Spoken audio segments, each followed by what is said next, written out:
Hello everyone and welcome to another episode of Wisdom Chat. I'm your host Phil Holdsworth of Aurum Gold, and my wonderful guest today is Alison Petty, a mindset coach. Good morning, Alison. Hi Phil, hello, thank you for having me. Yeah, no, it's a pleasure. It's a pleasure. I'm really excited about this one because I've heard your story and it really inspired me. And so for our listeners, I would say, if at this moment in time you feel you're stuck in life, you feel that you're not really living your full life, or the things that you've just come to accept and believe that you can't change, well, let me dispel all those, because Alison has got a fantastic story. And so, you said, back in 1992, my doctor diagnosed me with ME or CFS and fibromyalgia. And then you spent the next 24 years predominantly bed and wheelchair bound. But what really surprised me was, having attended an NLP course, and for our listeners, that's neuro-linguistic programming, you never looked back in terms of being bedridden or wheelchair bound. And it was the statement about rock climbing. And I just thought, this is an amazing journey. Tell us a bit about your journey. What sort of happened and what was going through your mind at the time of the diagnosis? And then what was that journey like to the present day? Well, long story short. If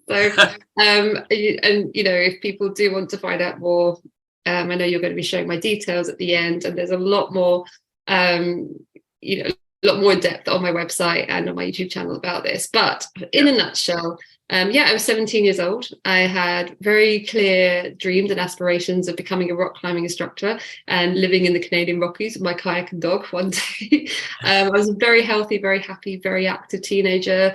Very lucky to be, surrounded by family and friends, and, very supportive world in which I lived.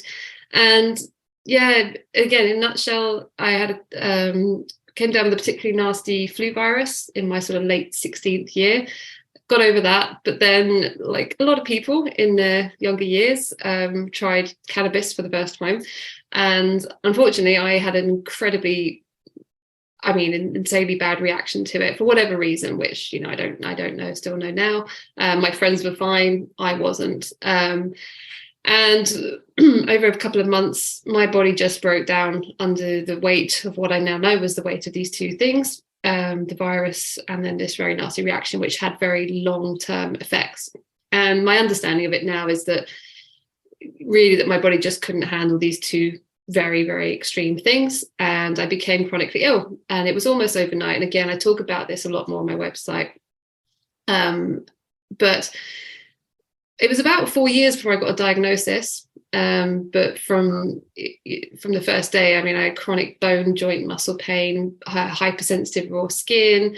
And I was in school one day, literally the next day I wasn't in school for about 8 or 9 months. And then I was able to go back and do things, but I was just chronically ill all the time. And that was my next 24 years. I had relapses left, right and center. Only time I tried to do something, I might sustain it for a month, a couple of months, but then I would relapse. I had an 8-year relapse in my late 20s to my early 30s, where I ended up going back, and my parents turned their lounge back into a bedroom for me, because I was pretty much bedbound for most of those 8 years. And if I did do anything, it was in a wheelchair or very, very slowly walking, and then relapsing with chronic symptoms very, not long after. But those first couple of years, at least, I was pretty much bedbound.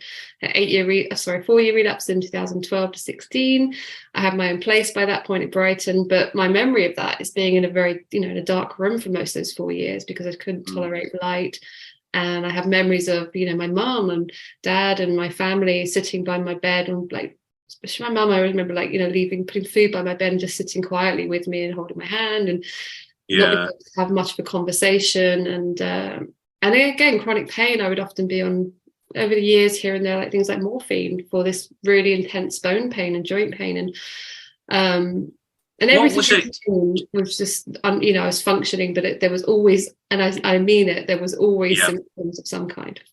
I just wondered during that time, how would you say you were in terms of your state of mind? How were you handling that? How were you dealing with that? It's interesting. I have obviously now, as a coach and working with people's mindsets all the time, and my own, because I daily work with my own mindset for life, because I live a very full life now, and I experience all the things that I've been missing over those years, and learning how to navigate life in a whole different way.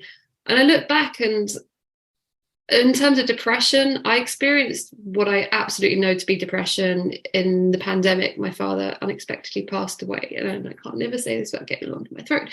He unexpectedly passed away in the early pandemic, and that there was a series of other life difficult things that happened quite quickly after as well. And then there was a pandemic on top. But that for me was, I experienced what I would call a breakdown in that later in that year. In that first year of the pandemic, and it lasted about a year, 18 months. And that was real depression. And I now know what that is. And I think back, I must have been depressed over those years. But I think, I don't know. I mean, you can't be bedbound for 4 years and not be some kind of depressed. But I think the illness just overrode anything like that. That was the primary thing that was going on for me. That the depression was secondary, and and I wasn't depressed and therefore I was ill. I was just I would have had very dark times, and I do remember very dark times where it felt as there was no light at the end of the tunnel, all that kind of stuff, because nothing was working for it, nothing changed it. I had tried every alternative therapy that I could access, obviously all the medications, most of them made me feel worse because of the side effects. So I don't know, it's difficult. It would have all been mixed up into one big mess of very difficult time. And I'm just thinking that during that period of time and sort of coming to the back end, and I mean, sorry to hear about your father, and I can well imagine it's almost like compounding the situation. But there was a point in which you discovered your freedom, if I can put it that way. Tell us a bit about that time. Well, this is talking about my father. This is he was my mum together. Unfortunately, still have my mum, my best friend in the world, two of them. So one of the things I'm eternally grateful for is that he saw me be, not just get well, but be fully living my life. And I know how happy that made him. And my mum still now, she hears anything that happens. She's they were, and she is still the first person that I FaceTime and tell. So very grateful for that, because I know that gave him great peace and joy as well to see. So for me, it was a freedom. So it was 2016. Again, long story short, it all fell into place at the right time. I wish it happened 12 years sooner, but that's the way it is. I think I still would have had an inspirational story to tell, but it was 24 years. I found my way onto this NLP course, which is called the Lightning Process, which was designed by Dr. Phil Parker a bit more than 20 years ago now. And did this 3-day course. I was in a wheelchair at the time. On the first day I was taking a wheelchair, and I was never in a wheelchair again from being on that course. It changed everything for me. It wasn't like, bam, I'm better. It's a case of having to do this particular NLP process over and over and over again. In short, you are essentially, with this particular course, switching off your fight or flight, which when you are in that consistently for a long period of time, and as we know, in the case of our prehistoric ancestors, the fight or flight served us well to get us away, to fight that tiger or run the hell away. But then that fight or flight would switch off, and you'd go back to cooking around your campfire, and all was good in the world, hopefully. In modern society, so many of we hear the word stress, anxiety, burnout, overwhelm all the time, and majority of us are in some kind of state of fight or flight, whether it is a bereavement or a relationship issue or a work stress, like too many hours you're working. And when you're in constant fight or flight, what's happening is your body's releasing all these chemicals that can be really helpful when we need to get out of the way of the bus that's coming at us. But when it's consistently producing these chemicals, adrenaline, all those kind of hormones, it causes what we now know to be something called an allostatic load. And when that's constantly happening, the weight of that on our body is just too much and the body can't handle it. So when I was, being diagnosed, I was being tested for all of these different elements, all of these different things that you can be tested for. They were all coming back as negative. So essentially saying there was nothing wrong with me. But I was definitely somebody who was going to be a rock climbing instructor. I wasn't somebody that was just like, oh, I'm just going to lie around for 24 years and not live my life, and I'm going to be ill. I was chronically ill, so it didn't make any sense. But now when I look back and now I understand what was going on with this particular process, those tests were right. We knew that. But now it's like, no, they were right. But what was going on was this allostatic load, because the only thing I know to be true is that when I did this lightning process and switched that fight or flight off over, it's about 8 months before I was really ready to fly the nest. But from the first day, I never relapsed again. So with ME and fibro, there's this pattern where you might feel well enough to do something, but then you relapse, and you might do a bit more and then you relapse. Sometimes it's a couple of days you feel rough, sometimes it's months or years, which was my experience. That never happened again. So over that 8 months, I just got steadily weller and weller and healthier. And discovered, which what I now understand is I was switching off that fight or flight. So that allostatic load was being reduced from my system. And what I discovered when that was taken off was, I'm absolutely fine. I'm still fully healthy as I was. Just on that point, we know when people are under stress, that's the point in which they tend to catastrophize. Because you can't really fully engage the neocortex, the rational part of our brain, the reasoning, the problem solving. And so almost all of a sudden, NLP talks about, the map is not the territory. Territory, that's it. That's the word I was looking for. One of my favorites. Brilliant. And knowing that, I've seen this so often with people on the finances, but to be honest, this could be happening for people in any aspect of life, whatever they're facing. And there's some pretty stressful situations and circumstances that people can find themselves in. But one thing that I've always believed is the circumstances are not you. They don't dictate who you are. They're happening and you have to respond to them. But that's the key, is how you respond to them. So in that period of time of going, improving all that time over that 8 months, what kind of things did you do that you learned on NLP that you could do to help that process? I think, the main thing I was doing was the actual lightning process technique that you're taught on this course. And then I was taught a few other things around that time, on that course, but that's the predominant one that you do that switches off to fight or flight. So that was my focus. I was doing that 20, 30 times a day until I gradually, needed to do that less. And I now still use that for other things in my life, but I haven't used that for health since the end of that first year, really. So 6 years almost for old health issues. So I might now use that if I'm doing some anxiety about something. But obviously, I've just done my training. I've just done a year of training with Phil Parker, who creates the new process. So he's one of the leading NLP practitioners in the field.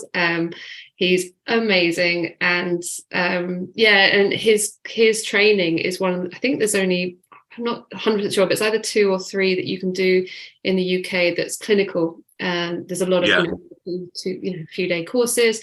But I've just done a year of training with him, and I'm now an advanced master practitioner of NLP coaching and hypnotherapy. And it is clinical, so you are examined, which is there's a whole thing. But you learn so much from that. It's amazing. And I got to meet him in Brighton this Christmas because he lives there, and I was visiting family, and I got to buy him a beer and say thank you in person for giving me my life back, which he's brilliant. Many times, but it was really special to be able to do that with him. But that period though, there must have been something in you that motivated you to keep doing this. Yeah, I remember the first day, there was an almost imperceptible shift. There was something that was different. In those 24 years, I'd never I always like say this is very NLP thing, but it was kind of here where it was just something changed, something was different, but it was so tiny you could have missed it. But in 24 years, like, you know, it was like massive. And then the next day, and I remember the third day on the course, there were 6 of us, which I think is usually around the amount of people that do it at a time. And we were all saying, God, you got colour in your cheeks. Like, you know, we were reflecting back these very subtle but big changes. And I was always translucent. I'm pale anyway, but I would be translucent. That's what my friends would say when I was ill. But they were all the colour. And then obviously everything then just changed. And I've got some pretty wild stories about how things changed, but I know we don't have time to talk about them now. But it was, I think for me anyway, in my experiences, well, so there's 2 things. Absolutely, with neurology and neuroplasticity, it's like, you know, if the first time you're taught to tie your shoelace when you're a kid, if you try it once and never do it again, you're going to run around without your shoelaces tied for the rest of your life. You know, you have to practice tying your shoelace. And, you know, the first few times you're tripping over it on the way to school because it hasn't properly tied. But before you know it, because you've been practicing every day, that neuroplasticity has been working away. Suddenly you're doing it without thinking about it, chatting to your mum, and you're running off to school when you're not, you know, breaking your own. It becomes a natural part of you, doesn't it? Yeah, exactly. It becomes that, you know, it's ingrained. But that's the same with this. If I'd have done the course and, you know, a week or so later kind of just stopped doing this technique and just go, yeah, you know, and just not, I'd still be 100%. I would still be, you know, in bed or living a life that I was living back then. I mean, that's just a given to me now, because for me, it was the only thing that's touched it in 24 years, and not only touched it, but transform my life. Nothing. There's nothing I can think of that made any. Some things made me, you know, I felt a little better, but, you know, just in the moment. But then I was always then straight back where I was. So that, and I think when you are in that place, for me anyway, like when you notice that change, it's like there's, again, I said that, you know, there was no light at the end of that tunnel for, especially the later years. It was like, God, I'm like, nothing is working, and you learn that, but then it's like, oh, hang on, no, something's different, and then it's like, well, I'm flying with this. And I fell in love with neuroplasticity. I started to Google YouTube, anything that I could watch about neurology and NLP. Felt, you know, I'm a big NLP fangirl now. Yeah, I would say, even to our listeners, some might be saying, you know, what's neuroplasticity? But also some will be saying, or thinking back to times when they said, but this is me, this is who I am. You know, I can't change, I am who I am. And actually that's not true. It's almost like we as human beings have been sold a lie that we cannot change. And this is where neuroplasticity comes in, isn't it? And so, you know, you've demonstrated that through your own life, how things can change by some of the techniques that you've used to help you reframe the narrative in your mind, and also, you know, that motivation to keep you moving forward to where you are now. So I just thought I wanted to put that in, because some people, the number of times I've heard people say to me, but this is me, this is who I am. And I'm thinking, yeah, but you don't have to always be that, because you have the ability to change. Like I was saying to you earlier on about the prison cell, we think this is who I am, and this is what I'm going to be for the rest of my life. And yet it's like it's like us being in a prison cell and somebody's opened the door, but we're still sat in the cell. We haven't bothered to walk out the door. Yeah, no, I love that metaphor. It's great. Well, there's so many things I want to say back to you. Yeah, no, please do. No. I mean, as in like, oh yeah, all these things that I'm so passionate about, and I love having these conversations. I don't even know where to start, and just for the purposes of time and things like that. Well, you're doing you're doing outdoor pursuits now, aren't you? You're doing your rock climbing. Yeah. Are you a rock climbing instructor? No, but because I now choose not to be, because I actually want to climb. When I was a teenager, I was like, oh, that's going to be my life, and then that would be my work. Now coaching is purpose for me. You know, I now get to pay it forward and help other people resolve and dissolve whatever's going on for them. But I'm 48 this year. I've been climbing for the last 4 years now. You know, pandemic kind of put everything on hold, didn't it? But no, I want to climb. I don't want to watch people climb. I actually want to climb. So that's for other people to, you know, that's great. But coaching is my working world, but it's also it is purpose for me, and it's my passion. So it's a good balance. That I do, you know, I take my hat off to you. I just think this whole paying it forward, and I suppose in a way wanting to make a difference in other people's lives is absolutely commendable. And if it wasn't for people like yourself, Ali, that you know, had this passion and this determination to do that, we probably would be just performing the same old. But we're actually, you know, breaking the mold in a sense and saying, no, we as human beings are adaptable. Yeah, we've got the ability to be adaptable. It's just we just need to know how. Well, that's absolutely it. I mean, I'd have loved to have had heard me or had a conversation with me 20 years ago, you know, something like that. But there's a talk that I give very regularly, and there's a slide at the end of that talk which I can never get past without properly choking up and getting teary to the point. I gave it 5 times last week actually, and I think in 10 years time I will still be getting choked at the end, because it's a slide that's just full of pictures of me rock climbing. And even talking about it now, again, this is like very NLP-ish, but I'm seeing it now as I'm talking, and I'm having a physiological response because I'm getting teary just thinking about it. That's how powerful the brain is.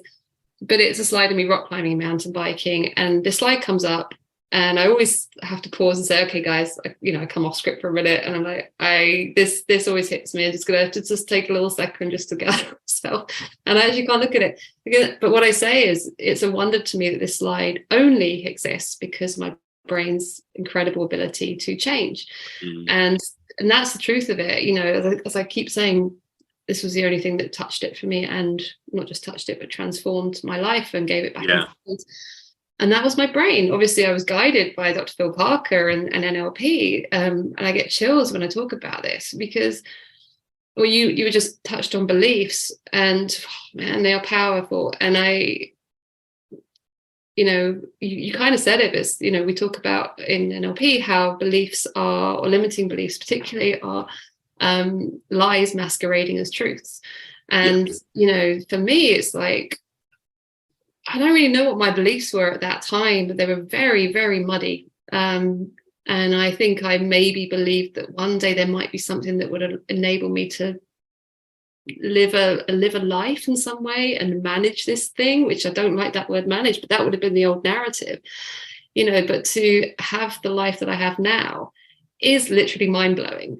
And you know, they used to think that scientists used to think that our brains stop changing, I believe, in like our late teens, but we now know, we talk about this in neuroplasticity, that neuroplasticity is always on. And if you're learning something new in your 90s, you know, that's neuroplasticity. Your brain plasticity is that it's changeable, that it's changing. And, you know, we wouldn't be learning throughout our life if neuroplasticity wasn't working. I can attest to that in my own life, because I had a real, you know, you talk about rock climbing and your passion for rock climbing. I had a real aversion to heights. So, you know, and so I couldn't go up ladders. There's so many things I couldn't do and wouldn't do because I had this absolute fear. And I remember just, and it was a memory that really brought me to the point of thinking, I feel trapped. There's got to be a way out of this. And it was a memory of being with friends. I was an engineer many, many years ago. And during my training, a group of us decided to go off to the coast one day, and we went to Blackpool's Pleasure Beach. And all my friends are going on all these big rides and enjoying themselves. And I could see the laughter in their faces. And I'm stood there holding the coats because I wouldn't go on because I was fearful. And I plucked up the courage to have a go and suddenly realized, what was I afraid of? And I remembered that one day when I was watching a program about the paras and their training to become a part of the parachute regiment. And two of the guys bottled out of their very first jump. It was out of a hot air balloon from 1,000 feet up. And all of a sudden I felt this thing rise in me saying, I'm sure I could do that. I'm sure I could do that. And so I decided I was going to put my money where my mouth was. Nice. And I signed up for a sponsored parachute jump. And I did it 2,500 feet on my own. I'd never flown in an aeroplane before. So the first plane I flew in had no side on because that's where we were jumping out of. And we were just sat on the floor of the plane as it circled. Wow. But I'm thinking about what you were saying there and how unknowing to me, there were certain things that I was sort of employing that encouraged me to think outside the box, to do something different. And I realize from what you said is that the more somebody once said to me, the more you face your fear, the smaller it gets. And I know there are various techniques that we can use in order to help sort of create those new neural pathways, those new beliefs. And I suppose in a way I was doing that, but I didn't know what it was I was actually doing at the time. But I can see that now when I look back. And so it's possible for all of us to do. And I just wanted to put this part in as well. We're talking about from a physical point of view, but it refers to any aspect of our lives. So from our finances, our relationships, our working environment, you know, our belief in terms of what we aspire to in the future and so on. Awesome. Yeah. Again, so many things to talk about. I think we could talk all day. Well, firstly, amazing. I mean, you were changing your narrative there, and creating. I was bang on about roadmaps for the brain and how important they are, and the language that we're using. You know, create those roadmaps, and wish we would taught this stuff in schools. You know, even if it's just how important language is. And this is, you know, if anyone knows me well, they'll know that I'm always talking about language, especially my clients. Yeah. Tell us a little bit more about language, because you've emphasized that to me before. And I thought I need to pick up on this because this is very important. So, well, I just recently started properly making little videos, little mindset videos that are like a minute long. And I made one the other day that was talking about, you know, if you go to the library and you ask the librarian for a copy of The Great Gatsby, they're going to come back with a copy of The Great Gatsby. They're not going to come back and give you a copy of The Shining because you've asked for The Great Gatsby, and they're very good at giving you what you asked for. So if you think of your brain in the same way, the words that you're using, especially that internal narrative, that dialogue that we have, which can be obviously, you know, very positive, but more often than not, it can spiral into the negative for all kinds of different reasons. But your brain is like that librarian with, you know, that internal library, and what you're speaking outwardly and inwardly, your brain is hearing, and it's just going to come back and give you, you know, the chemical, you know, the hormones, the chemicals, it's going to set you on that path in accordance with what you're saying. So it's really important. We know that, you know, when that negative chatter is going on, we're not feeling good. We're spiraling into, you know, slumped shoulders, feeling depressed, feeling blue, you know, anxiety, those kind of feelings of churning.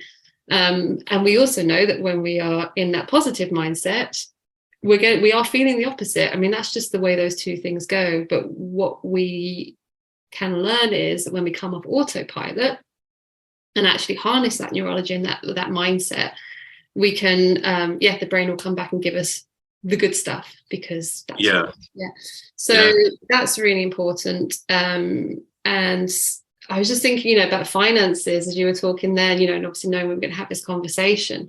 One of the things I've had to change for myself is my mindset around finances, going from someone who was chronically ill for 24 years and on benefits. And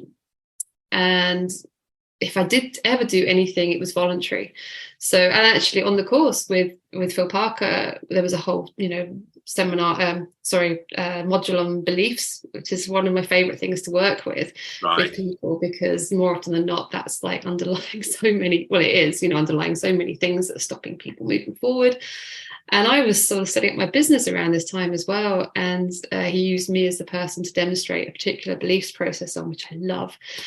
And I was like, yeah, okay, one of my limiting beliefs is that I'm a volunteer. And I've got this, and I did have a big volunteer stamped on my forehead.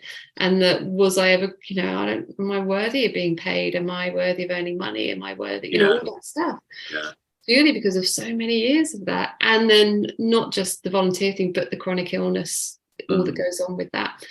And long story short, he did the process on me, completely smashed that belief. And now I'm very comfortable at saying, what I believe I'm worth as a coach. And I look people in the eye and I say it. And and so, but that's taken a bit of work to unlock that, because it just came from, when I'm working with clients, I'll explain that the things happen in our lives. And obviously the good things set up good neurology for us going forward and positive expectation for future things.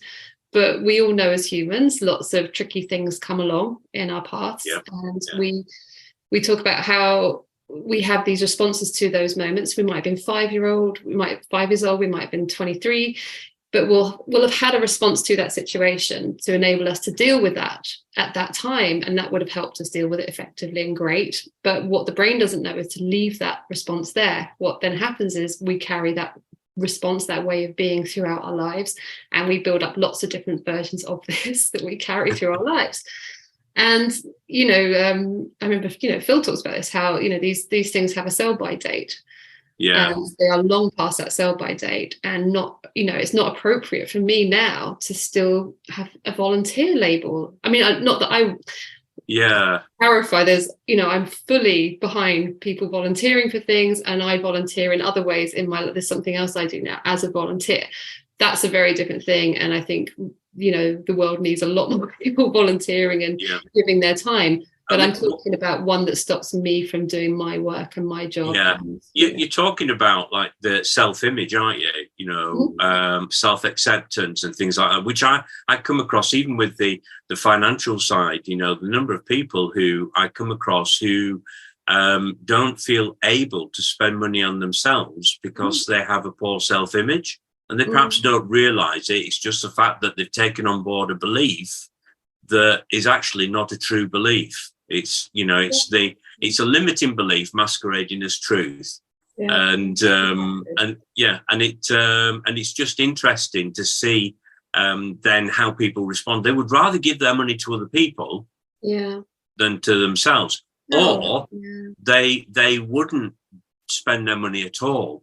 And it's not just that belief, but there are other things going on in that process at the same time. So it's an interesting thing with regards to being able to change our mindsets, and it's not an overnight thing. And I felt encouraged by what you said right at the beginning about the fact that it took you 8 months to really feel that you'd had sort of that breakthrough, but it was 8 months of sticking at the process. I always say it's the hardest work I ever did, but it's the best work I ever did. And as I said earlier, I fell in love with NLP, neuroplasticity, on my LinkedIn profile. I call myself #NLP fangirl, because it's the most, for me, life-changing and exciting. When I work with my clients, everyone I work with, it's so exciting seeing the transformations in them. It's like, it's amazing. And it's purely, as I say about that slide, purely because of our brain's amazing ability to change. There's no pills, there's no poking, there's, it's like they can work for lots of other things and they're appropriate for other things. But, what I'm talking about, the stuff we're dealing with here, it's like what's appropriate for our lives now, and what are we not seeing because of something that once happened in the past, that we now have this narrative. And the brain won't come back, and again, this goes back to language, the way we use our language. I was working with somebody yesterday, and I was saying to them, they were making a particularly amazing shift, and it was like, the brain's not going to come back and question you on this. I'm going to hang on a second, I thought, wait, aren't we supposed to be depressed about this, blah blah blah blah blah. Like, I'm pretty sure we don't feel good about that when we change the narrative. Well, here we go, as an example. I worked with a lady recently with a really severe phobia, and 40 minutes at the end of this particular process, that she couldn't remember what the phobia was, and she was just sat there going, wait, what, hang on, what was the what was the thing? And I was like, oh, it's all good. So we changed this narrative. I love phobia work. It's really fun, and awesome. The brain's not going, hang on a second, pretty sure we're really scared of blah blah blah, right? Well, I'm sure we are. The brain's just going, cool, new narrative, right? This is the way we're going. Like it doesn't question you. I like to think of the brain. I think there are two aspects to us. There's the brain and there's the mind. The mind is you. The brain is like the computer. It sends the signals around the body, telling the body how to respond, and so on. And if we understand it in that form, I know that's very basic, very simple. It's how I talk about it. Absolutely. Yeah. And you realize then that I can change my mindset, and by changing my mindset, then everything else eventually is going to fall into place. And so, and I think it's the same with our finances. One of the things I always say is, you can educate people till the cows come home, but unless you deal with their belief system, you're only going to create a revolving door. So you put everything in place and think, I put everything in place, but it's got to be managed. And going forward, you can then, without a doubt, expect people to come back to where they were before, because their belief structure is actually holding them back and sabotaging their ability to achieve their future aspirations. Oh, amazing. It's what I call the revolving door syndrome. And I think, we can break those things by some simple techniques, but a determination to follow it through. And it requires work to do, as you've rightly pointed out to us. Yeah. Alison, your story is inspirational. I know we really haven't gone into the depth of your story on this podcast, but I hope what we've talked about, what you've shared with us, has really resonated with our listeners and given them some hope and inspiration, the fact that they can change things despite what the circumstances may be around them. Me too. I mean, it's a long story, but there's short versions of it, and I feel like that's usually enough to, get people's interest. And it's like, oh, actually, what is possible to change in my life, and just that knowledge and of what is possible. That Yes, definitely. How will people, if listening to this podcast, would like to talk with you or communicate with you, or even look at some of the things that you've put out there, where would they find you? Yeah, so my website is Alison with one L, Petty with two T's.com, like Mr. Tom Petty, my favourite singer of all time, who I wish I was related to, but sadly not. So AlisonPetty.com. I mean, everything's there. My social media links are there. You can book. So I always offer free discovery calls, whether it's to talk about coaching or whether it's just because somebody wants to find out more about my story because that resonates in some way. As I say, I'd love to have had that conversation with me 20 years ago. So there's a book me, AlisonPetty.com, book me, but that's on my website as well. And you can book a free call. And everything else is on there as well. My YouTube channel where there's lots more of this kind of stuff, my podcast. I have a downloads page as well with helpful things that people can use to help them in their own lives as well. So brilliant. Brilliant. Alison, it's been wonderful chatting with you, and I know we could chat for hours. But as I say, and I'll reiterate it, your story for me has been really inspirational, and I hope it's been likewise for our listeners. So thank you so much for taking the time to come on Wisdom Chat and chat with me and share your story. Really appreciate that. Thank you, Phil. Well, I really appreciate it, and this has been such an exciting conversation for me. I love it, talking about stuff, and when you sort of really resonate and vibing on the Me too. Yeah.